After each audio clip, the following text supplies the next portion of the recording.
Dan Vicuña from Common Cause, and we're going to talk about where we are at here in the city with all of the different redistricting processes and hopefully answer all of the questions that you guys have. Feel free to submit those through the comment section on Twitter or Facebook or wherever you're watching this. I'm going to stop talking for a while, and we're going to leave with Dan, since Dan, his organization played a kind of a critical role here in Long Beach in forming the redistricting commission that the city is using to redraw the city council lines. So Dan, if you could explain kind of like what your organization does and why it does it. Yeah, happy to. Thanks for having me on. So Common Cause is a national organization dedicated to democracy reform, ensuring that the public has a voice in the process, can cast a vote that counts. And one of the issues we work on among our many democracy issues is redistricting reform. We try to ensure that the process of redrawing districts, which is an essential one that happens after the census every 10 years, that's done with as much transparency, as little partisanship as possible. And, this process is so important. Unfortunately, in most states in the country, in most cities in the country and in California, the process has a clear conflict of interest because elected officials themselves draw those districts. But increasingly, we're seeing jurisdictions, both at the state level and the city level, try to make that a process that's taken away from the politicians and given to citizen commissions. And in 2018, we worked closely with members of the community in Long Beach, with the mayor, with some members of the city council, on making that process more transparent, more fair in Long Beach, and created this independent citizens commission for city council districts that we're going to talk a little bit about and get into how it's working so far. Cool. So we have both variations here in Long Beach. I'll get to the city one in a little bit, but Mike, can you fill us in where we're at with the school district and what that process has been like so far? Yeah, so the school board, which is who these districts, that's what it shapes. It's not, and I'll throw the caveat out up front, this is not changing the school boundaries for where your child would attend school. It's the boundaries for what the 5 school board members where they represent. And the school board is a little different than the city council because the school district boundaries extend outside of the city. So for example, Diana Craighead, who is the East Long Beach District 5 representative, currently represents Long Beach, Lakewood, a little tiny slice of Paramount, and then also, all of Catalina Island and all of Signal Hill are within the LBUSD boundaries. They have put out 3 proposed maps because there are 5 districts as opposed to 9 in the city council race. There's much less movement because there's just less puzzle pieces. So there's sort of, you're not going to see a lot of wildly different shapes. The biggest change would be Signal Hill could potentially be split into 2 different districts, 2 different board member areas. And then particularly around downtown, those borders are shifting some. And I think they're voting on December 1st after they get, feedback from the community. So if you go to the Long Beach, the lbschools.net website, they have a redistricting page where you can fill out a survey or sort of say, I like this one better, I don't like this one. And you can also see the map so that you get a really clear sense of who would be representing you. Which we also posted those obviously at lbpost.com as well. And part of why we're here today, Mike, right, is to get people to fill those surveys out and get involved, because I mean, on your end and my end, not a lot of people have done that to date. I would just say, so there's, close to 70,000 students in the Long Beach Unified School District. As of the first month of sort of outreach around this redistricting, I believe they had close to 100 responses from the community. So they would like more. It's great that we have Dan from Common Cause on. This is a common cause for everyone. Everyone should want there to be more input into how our democracy works, right? So I, as a journalist, would love for there to be more feedback to the school district. The school board would like to have more feedback so that they can be guided by community input before they do get to this vote on December 1st. And so, yes, please, the link is in all of our coverage. But go fill those surveys out because I know that they haven't had a ton of response yet from the community. Right. And if you are just tuning in right now because you're bored and you have no idea what we're talking about, ask us the question and say, what are you guys talking about? Because we're going to try to explain it. If you have specific questions, throw those out there and we'll do our best. If we can't answer them, maybe as more technical, like national level question, maybe Dan can answer it. But so unlike Mike's process, the process that they're covering over there at the 562 for us at the Post, the city's process is run by the Independent Redistricting Commission that Common Cause helped create through a ballot measure in 2018. So that means that the city council is not supposed to, well, they don't get to sign off on these, right? So the commission, whatever they decide, that's that, and those get forwarded to the county, and those are the map, or that will be the map that we use for the next 10 years for elections in the city. The timetable is a little bit different from what Mike just described. So the city is trying to wrap up by November 18th. So the reason why we're having this chat today is because tomorrow is a really consequential meeting tomorrow night at City Hall, 6 o'clock. Basically, the point of the process that we're in right now is that the commission is trying to forward as up to 3 final maps to a November 10th meeting, where those 3 maps would then be whittled down to 1 on November 18th. That would be the final map for the next 10 years. So if you have concerns about what you've seen online, as far as the 1 map that's up there right now, go to the meeting tomorrow, because that's going to be the only opportunity before November 10th. Dan, when we're talking about, the differences between, having a commission that has final say versus, LBUSD is using a consultant, and so is LBCC. But the elected officials get to eventually change and finally approve those maps. What, I know it's kind of a dumb question, but I mean, what's the difference, and what is, you guys advocate obviously for the independent version. Why do you guys feel that that's the way to go in this process? Yeah, I mean, let's think about who the decision makers are ultimately, right? When you have the city council drawing its own districts, sure, there may be, the hearings that when the public can have a say, and I think in some ways there can be some victories, maybe won, kind of around the edges at times, but oftentimes when legislators themselves are drawing their own districts, their primary concern is, how do I protect my own reelection? And if you're looking at maybe at higher level government, state legislature or congressional, they're thinking about, how can I maximize the seats my political party wins? And what often gets lost in the shuffle is community representation, what this ultimately should be about. Right. So that's a huge difference from an independent model, such as the Long Beach City Council model, where you have a selection method that has been specifically designed to keep out decision makers who have a personal stake in the way districts are drawn. It's screened to exclude, folks who have been recent elected officials, their family members, contractors, recent candidates, city lobbyists, city employees, folks that would have a personal stake in how districts are drawn that's unrelated to community representation. And so that's a significant difference in terms of the body that ends up being created to draw districts. You really have an openness, a willingness to listen to community feedback. We certainly live in an era in which there's a lot of cynicism about government, but let me assure you, we have seen the worst of government around the country and the best of government.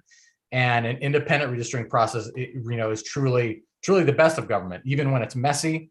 Even when initial maps, sort of raise the ire of the community. There's a process for giving feedback, saying, you've done this wrong, please try to fix this, and having a body of decision makers who are really doing their best to weigh the different needs of the community and come out with an outcome that's as fair as possible. Right. And I mean, and we were talking about LA before we went live. In that process, you have council people appointing, people who worked for them previously, people who previously held office to make these decisions, at least at the commission level, before they come back to the city council. And I mean, it's up for interpretation whether or not you think that's a conflict of interest, but it is leading to issues like one council woman was now redistricted out, and these are very open political decisions that are being made. And I'm tying that into one of the first questions that we got was, who appointed the members of the commission, and I'm assuming they're meaning the city one. So in the charter, which Dan, you probably remember, the charter language, maybe I'm not asking you to keep a whole, backlog of all the charters that you've worked on, but in the Long Beach one, there were specific safeguards, like you couldn't have. So basically, people applied to be the commissioner, and there were a bunch of rules in there that you couldn't have donated to a political campaign in the past. I can't remember the number of years, but you couldn't have worked for the city recently. You couldn't. There were safeguards in place to avoid what is currently happening in Los Angeles. And if you're not familiar with that, and you have time and you have an LA Times account, or you got those 10 free stories still, check it out. It's a lot different than what's happening right here in Long Beach, because there were safeguards in place to try to prevent that stuff from happening. So nobody appointed the commission. They were selected through, I think it was the ethics panel, right? That's right. You started with an open application process. The screening panel, right, created that is this ethics commission, which itself has significant separation from the city council. It started with, once their screening process, a random draw of 9 folks. And then those 9 folks, kind of took a look at whether they really kind of represented the diversity of the city, and then chose the final 4, to ensure that, there was a diversity of skill, and that the body really represented the city. I mean, a lot of this is, I think, the kind of lessons learned that, good government folks have discovered the hard way, which is, previous iterations of reform had a process where, there was direct appointment by elected officials, or maybe there'd be a screening process, but then, legislators or city council members could do direct appointments, and it hasn't worked out that well. You see those kind of commissioners tend to be frequently on the phone, asking their benefactors in government, like what they want districts to look like. And a lot of partisan infighting and gridlock, and it just hasn't been a pretty process. So I think what we've learned is that as much separation as you can provide between commissioners who are drawing districts and current elected officials, that's ideal, and that's what we look to in our design of Long Beach for sure. Cool. Before I throw this back to Mike with the second question that we got, I do want to remind people that if you do have questions, go ahead and send them in the comments section. That's why we're here today, to try to,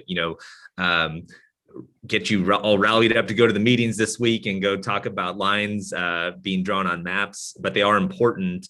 And the question from this reader is, they said they don't fully understand what difference does this process make. So at the school level, Mike, I think you might have addressed it earlier, but what difference will redistricting make for LBUSD students and parents? And I want to just I should almost caveat every single thing I say with this, because it is to the extent that people care about redistricting in the school district, it is almost always, in my experience, that they think that it has to do with the school's boundaries. So I live in X spot in the city, X school is my home boundary. That is not what this is. This is just for the people who vote for their elected school board representative. So the person on the 5-person school board that governs what the school district does. And unlike the city council, this is usually never contentious. It's almost always unanimous votes. Occasionally you get a 4-1 vote, but this is not the same thing as neighborhoods changing their city council representative. It is, though, your school board representative. There are 5 of them. There's a map at lbpost.com that you can see where you live to who your school board representative is.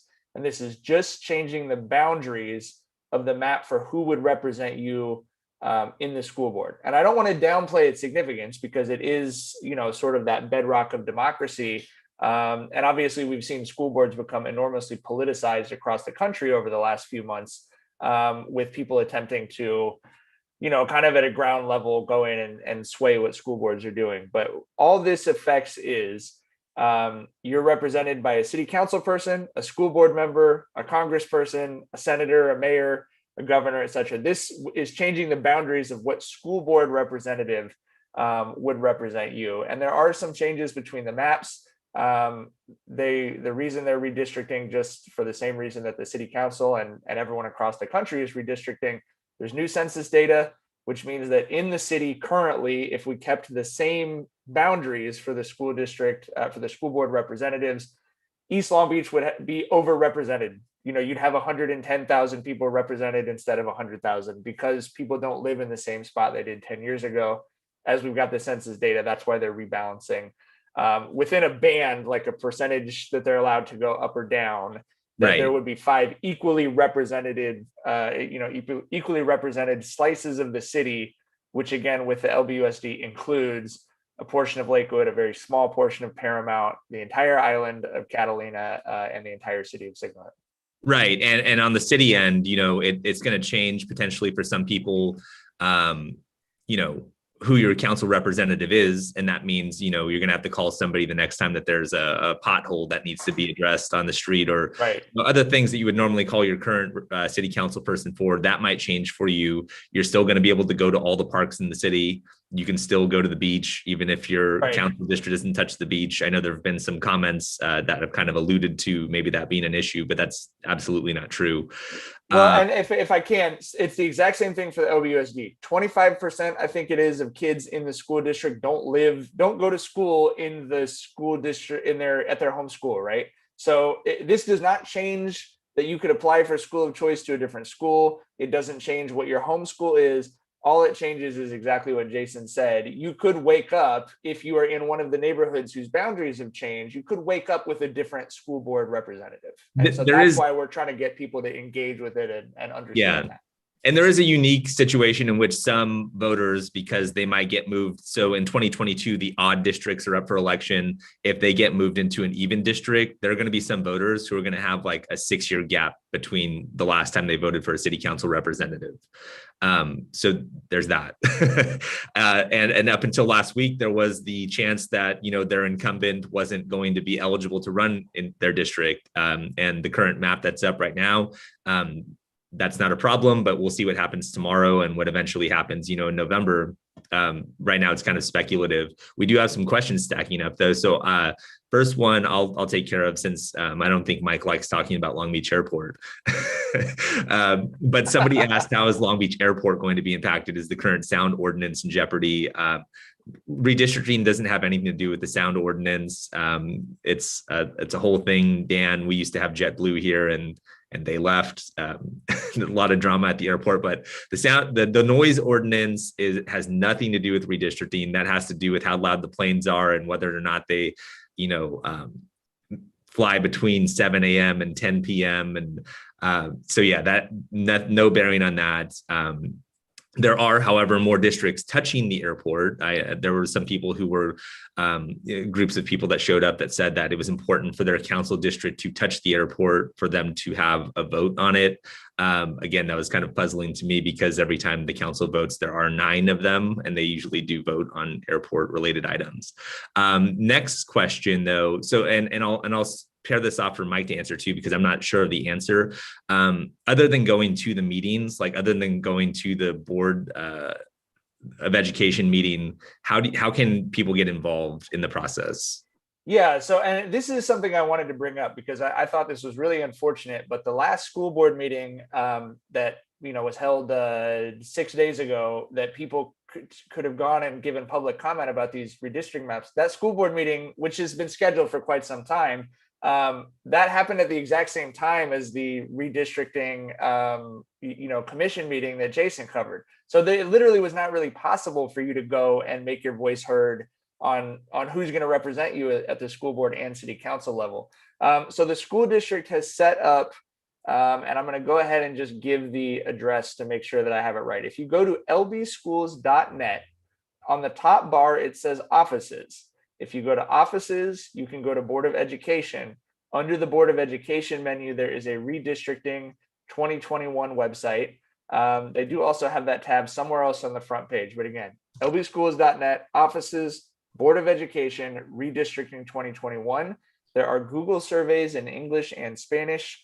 And I believe there is also a CMI FAQ, as well as there's also a Google survey in CMI for a communities of interest survey.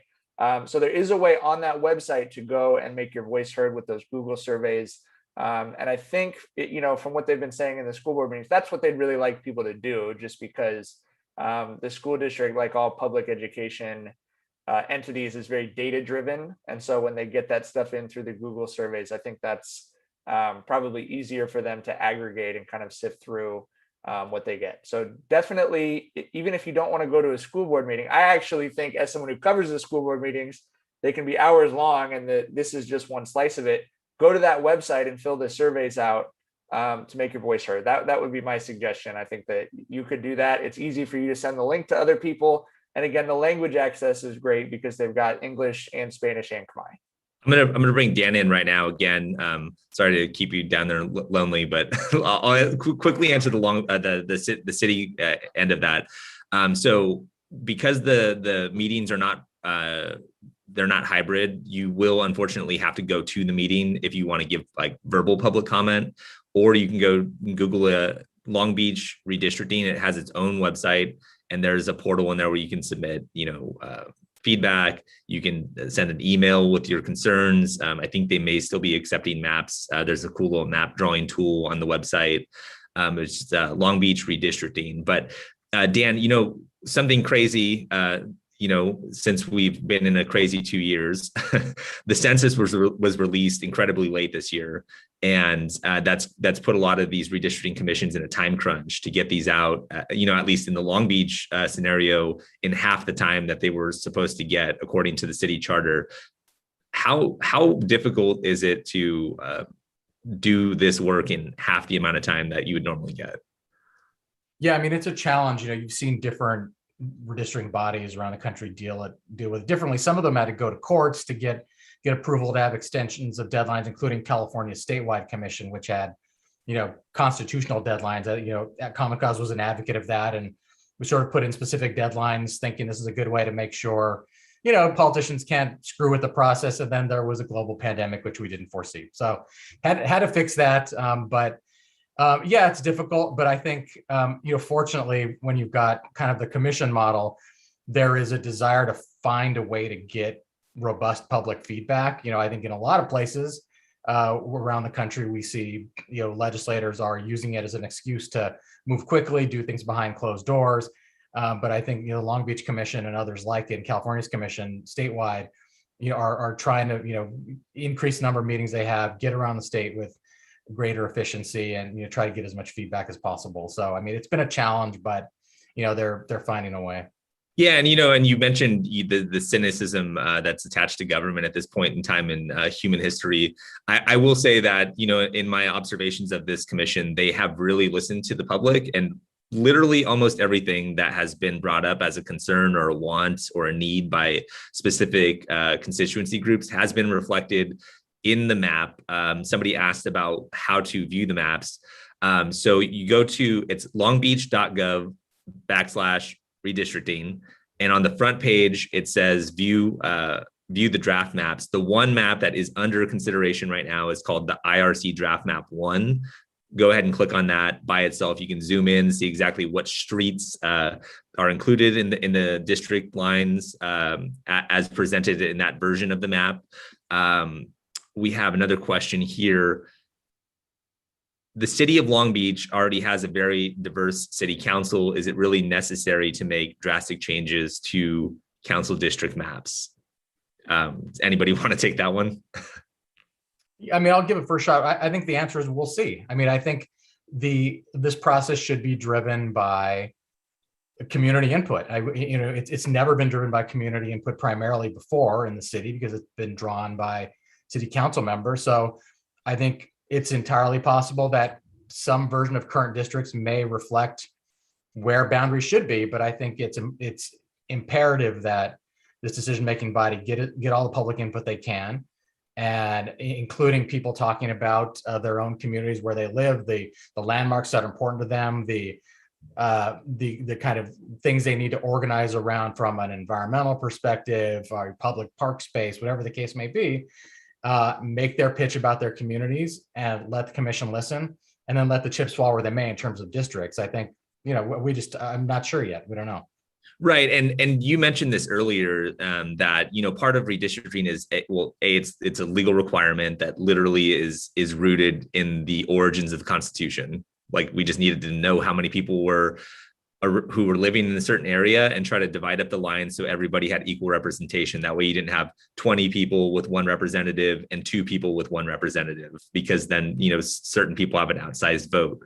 But the what's happening here in Long Beach, at least at the city level, was this initiative to get the Redistricting Commission created was a push from the Cambodian community that was split into 4 districts in the last time that these lines were drawn, which is potentially a voting rights issue, right, Dan? And in trying to correct that, trying to consolidate as many Cambodians or to undo what was done in 2010 in the middle of the city where there's a denser population.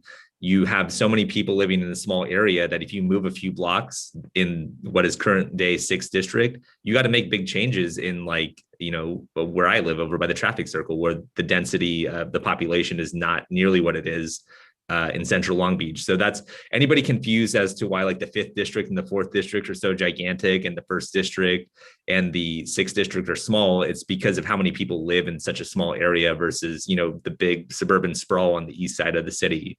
But the thing that with the commission is in the charter, it says that they're not supposed to take into consideration where the incumbents live, the current city council people. So I don't know that if the question is I don't think that the commission is drawing lines to make the council any more diverse. I don't think their focus is on the council. It's on trying to fix issues within neighborhoods based on what the public has said made them upset 10 years ago. What are you hearing? Yeah, what are you hearing at LBUSD, Mike?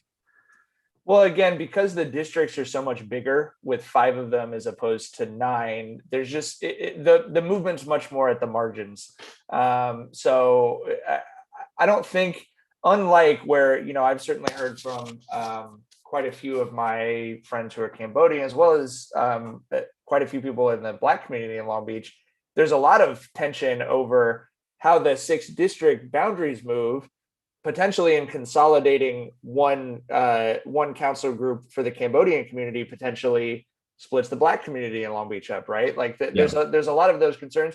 It's just not really that way because it's so much more marginal in the way that if you think of them as amoebas, right? There's much more movement just on the edges with the school board maps because they're so much bigger. So it's just not, whereas some of the city council maps that you tweeted, Jason, you're splitting the west side into 3 different, right? Or it's 1, right? It's a much bigger change there. If you look at the school board 3 maps, District 1, it literally changes. It's the same in all 3, except for the change of, I think, 2 blocks on the southern border. That's about it. So I haven't heard a lot of push or seen any real organizing around this the way that you have at those commission meetings. I would just add that the school board is a really good example of, as Dan talked about, why this is necessary. The LBUSD was founded, really a couple years before the city incorporated.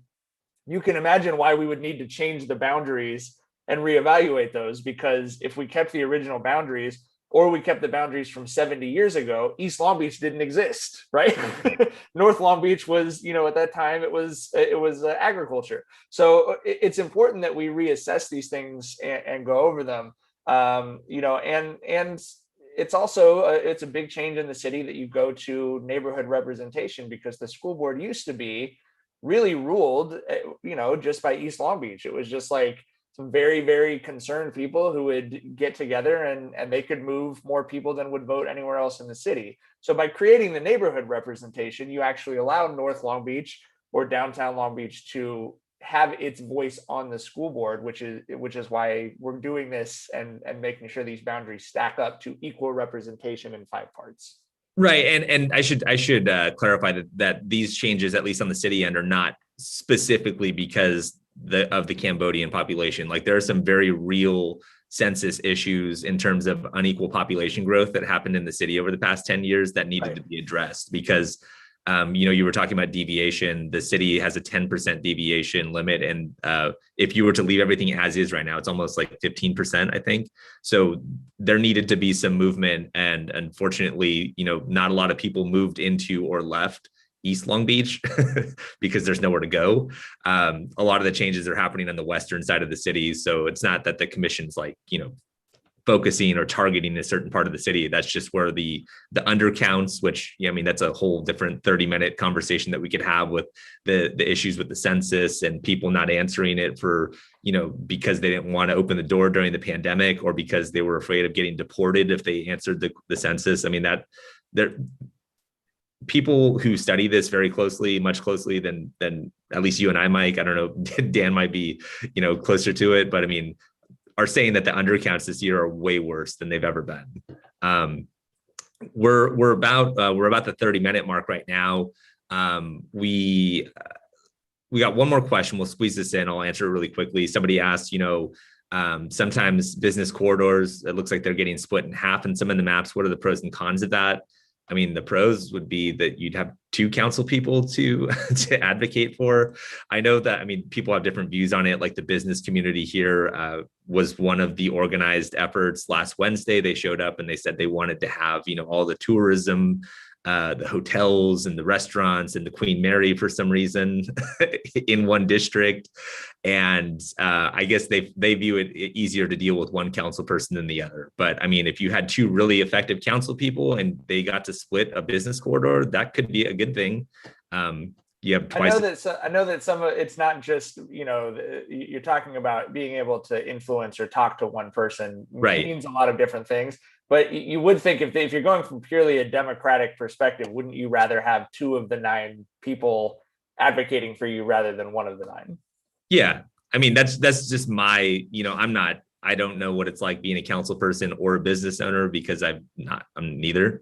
So, but I mean, I would imagine that it would make it a little bit easier, but maybe it makes it worse. So, Mike, real quick, important dates coming up for people who want to get involved. So definitely make sure, as I'll just plug it one more time, lbschools.net, offices, Board of Education, redistricting is the easiest way at any time of day, including right now. You can go and fill out that communities of interest survey. There's also a school board meeting next Wednesday, November 3rd at 5 p.m. at the district's headquarters at 1515 Hughes Way. There will be another one on November 17th.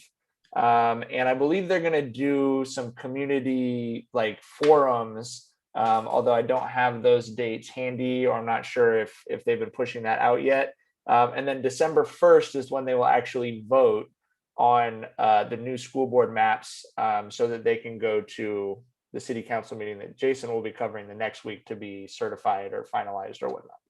Yeah, and same thing. I mean, we didn't really talk about LBCC too much, but they are undergoing the same process. They're on a different timeline because they don't appear on the primary election ballot, which is next June. They don't. Their races won't be on there until November, so they have until March to figure out their maps. But the Board of Trustees does get to eventually approve whatever they have there.